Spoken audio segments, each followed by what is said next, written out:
যেমন কি তোমরা জানো কালকে আমার ছিল বার্থডে, আর কালকের ভিডিওতে আমি পুরোপুরি কভার করতে পারিনি।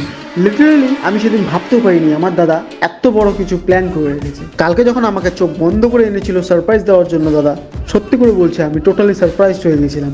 তারপর সবাই মিলে আমাকে আশীর্বাদ দিল আর কেক কাটলাম। দেন দাদা আমাকে দিল 4টা গিফট। এখানে 4টা আছে, একটা ওটা ফার্স্টে।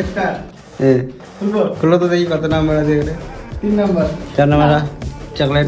Thank you. আবার একটা ওঠাও এখন। আর 4টা গিফটের মধ্যে একটা গিফটের ভিতরে ছিল এটা, দেখে নাও। কিন্তু এই গিফটটা আমার ভাগ্যে পড়েনি।